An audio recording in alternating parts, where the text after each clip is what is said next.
Una procesión que ha recorrido el mismo camino en Windsor, cada junio durante 6 siglos, se detuvo en seco ante las cámaras del mundo. La princesa Ana alzó su mano enguantada de blanco, poniendo fin de inmediato al histórico desfile del Día de la Jarretera. El silencio que se apoderó de la plaza fue denso y absoluto, dejando a los invitados completamente atónitos. Lo que parecía un pequeño retraso era en realidad una importante cuestión constitucional. Para comprender por qué la antigua procesión se detuvo repentinamente, debemos remontarnos 12 días atrás, a un ensayo a puerta cerrada. Los equipos técnicos se habían reunido en el Salón de San Jorge para verificar las marcas del suelo y los ángulos de las cámaras. Ni la prensa ni el público tenían acceso a la sala durante estas sesiones. La reina Camila entró en la zona técnica y permaneció en silencio detrás de la hilera de pantallas. Los monitores técnicos mostraban a la princesa Catalina practicando sus movimientos sobre el escenario. Giró la cabeza y se ajustó el sombrero ceremonial con la gracia natural y espontánea de una veterana. Las cámaras la seguían con naturalidad, demostrando que era, sin esfuerzo alguno, la persona más atractiva del recinto.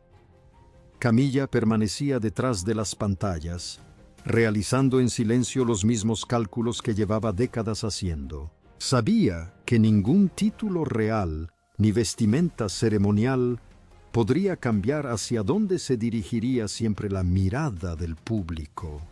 Siempre que ambas mujeres aparecían en pantalla, la atención del país se centraba en la princesa más joven. Camila decidió usar la disposición de la procesión para alterar esta realidad visual. Se giró hacia su asistente y señaló directamente el diagrama de movimientos que mostraba los ángulos de transmisión. Un diagrama de la procesión indica con precisión por dónde camina cada miembro de la realeza, determinando lo que captan las cámaras fijas. Mover a alguien tan solo 1,20 metros hacia un lado puede eliminarlo por completo de la transmisión televisiva. La instrucción de Camilla fue dividir el segmento de Gales de la procesión en 2 partes separadas. Quería que Catalina se colocara muy atrás, detrás de los altos pilares de piedra, fuera del alcance de las cámaras. Su objetivo era reducir la visibilidad del príncipe y la princesa de Gales durante la transmisión. Quería recuperar el protagonismo en el encuadre televisivo para ella y el rey. Creía que controlar su posición física en la alfombra influiría en la percepción pública. Pero cometió un grave error táctico al subestimar el instinto protector de su hijastro. William permanecía en su sitio, escuchando atentamente las instrucciones que ella daba al personal técnico. Recordaba con exactitud lo que esa institución le había hecho a su difunta madre, la princesa Diana, décadas atrás. Había visto cómo su personal era reorganizado discretamente y su papel público se desvanecía poco a poco. Estaba decidido a que su propia esposa jamás sufriera ese tipo de exclusión pasiva y cortés. El príncipe cruzó el suelo pulido directamente hacia la zona técnica, deteniendo al equipo. Señaló con el dedo el rostro de su madrastra, con voz baja, monótona y amenazante. Afirmó con firmeza que su esposa estaría a su lado y que nadie la apartaría del camino. Ambos mantuvieron la mirada fija durante 4 largos segundos de absoluta y silenciosa tensión. Camilla no respondió, apretando con fuerza su vestido, hasta que sus nudillos se pusieron blancos. Se dio la vuelta y salió del pasillo sin dirigirle la palabra a su hijastro.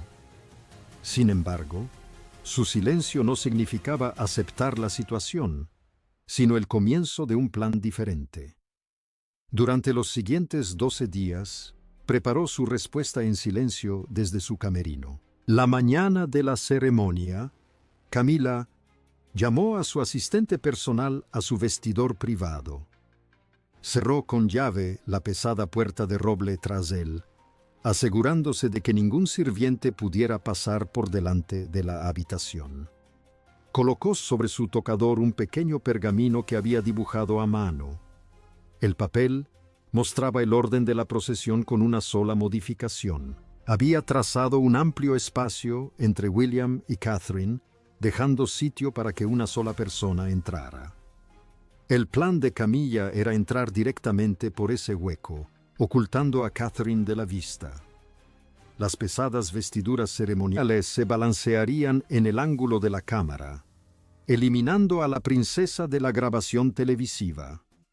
Su asistente miró el pergamino dibujado a mano, con el rostro pálido de preocupación inmediata.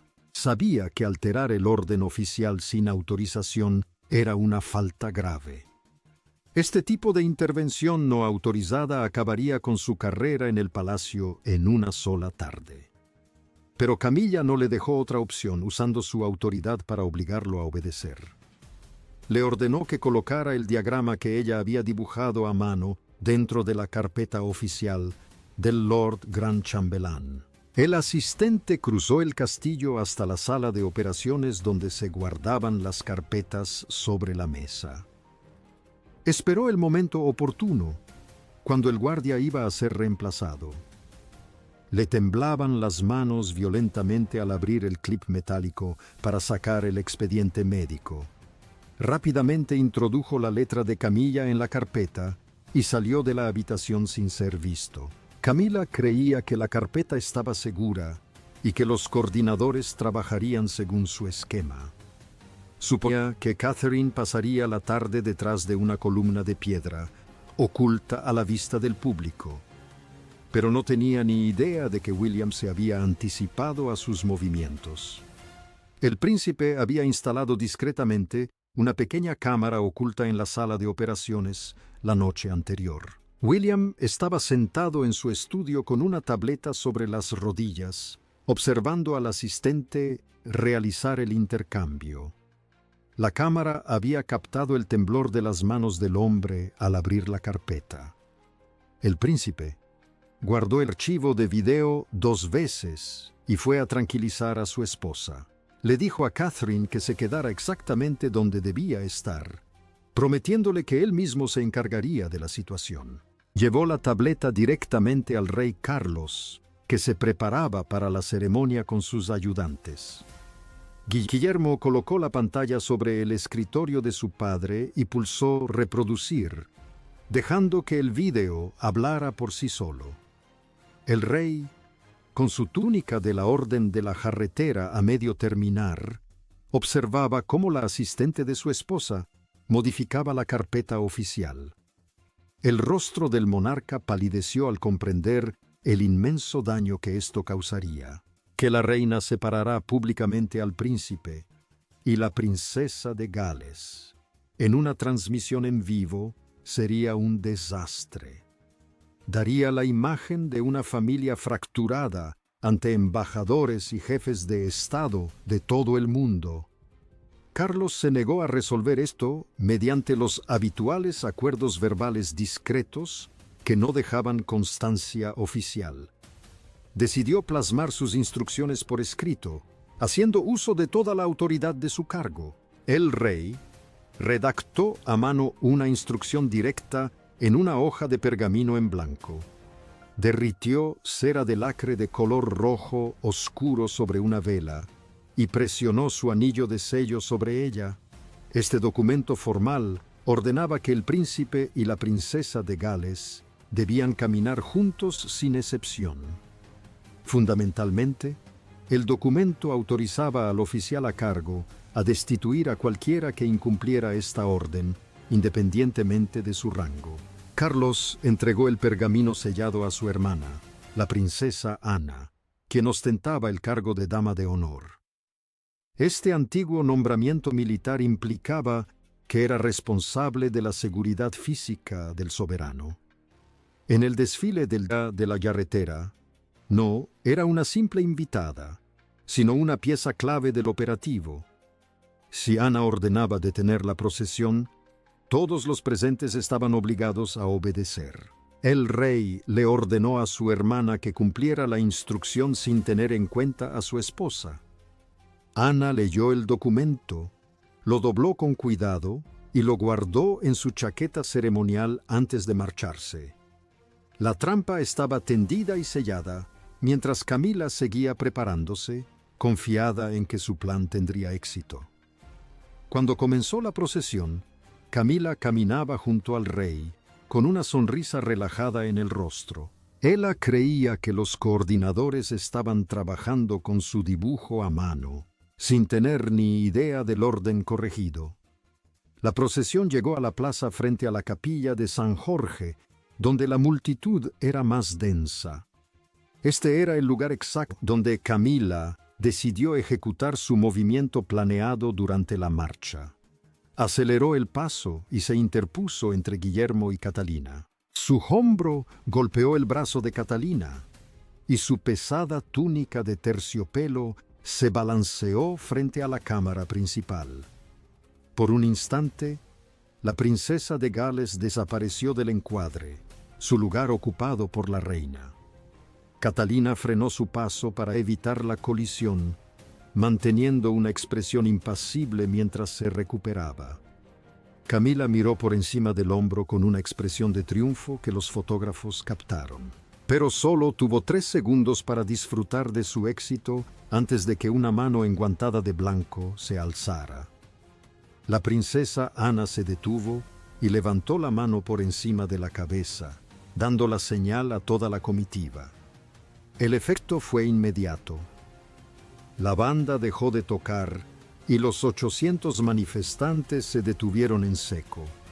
El estruendo de la multitud se desvaneció en un instante al darse cuenta todos de que algo había fallado. Una procesión real no se detiene a menos que haya una crisis absoluta o una emergencia nacional.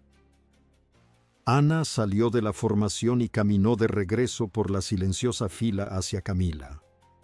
Se detuvo justo frente a la reina y le dio una orden tranquila y serena de 4 palabras. Le ordenó que volviera a su lugar, permaneciendo de pie frente a las cámaras hasta que obedeció. La confianza de Camila se desvaneció al instante al darse cuenta de que su plan había quedado al descubierto ante toda la familia. Se dirigió a su puesto, con el rostro pálido, mientras la pareja Wales se adelantaba. William tomó la mano de su esposa y la guió escaleras arriba hacia la puerta de la capilla. La multitud notó la silenciosa corrección y comenzó a aplaudirlos calurosamente al entrar al edificio. Las imágenes del enfrentamiento público circularon por internet incluso antes de que se cerraran las puertas de la capilla. Al anochecer, varios ángulos de cámara del incidente se habían compartido millones de veces en línea. Camila quedó relegada a un segundo plano, obligada a caminar detrás de miembros de la realeza de menor rango. Esta fue una de las humillaciones públicas más graves que una reina consorte haya sufrido en la historia moderna. Cuando se cerraron las puertas, la familia se reunió en la sala privada de la capilla de San Jorge. El espacio era pequeño, rodeado de gruesos muros de piedra que aislaban el ruido de la multitud. Camilla se dirigió inmediatamente a Charles, alzando la voz con furia, mientras le exigía saber por qué lo había permitido. Lo acusó de dejar que su hermana la humillara delante de todo el mundo. Argumentó que ella era la reina y que su posición había sido destruida por culpa de Catalina. Entonces, Catalina dio un paso al frente, rompiendo su costumbre de evitar cualquier tipo de confrontación familiar. Caminó hacia el centro de la sala y le dijo a Camila que nadie más había causado aquello. Señaló que Camila había optado por interponerse entre ellas frente a las cámaras. Camila se rió, preguntando qué derecho tenía alguien a acusarla sin ninguna prueba física. Creía sinceramente que su asistente había destruido su dibujo a mano después del intercambio de esa mañana. Pero William se acercó a la mesa y colocó dos cosas muy específicas a la vista de todos. La primera era su tableta, que mostraba la grabación de vídeo nítida de su asistente abriendo la carpeta oficial. El segundo elemento era la hoja manuscrita, que su personal había recuperado de la sala de operaciones. Camilla examinó la evidencia, perdiendo la confianza mientras su cuerpo se tensaba por completo en la silla. Charles se acercó y colocó su pergamino sellado junto a su letra, dejando al descubierto la orden formal. Le dijo que había mentido y que ahora la verdad haría el resto. Al día siguiente, el rey firmó una segunda instrucción que despojaba a Camila de varios privilegios ceremoniales clave. Le devolvió la llave dorada de la gran entrada de Windsor, símbolo de su pertenencia a la realeza. Redujo su agenda pública y la excluyó de las apariciones conjuntas con la siguiente generación.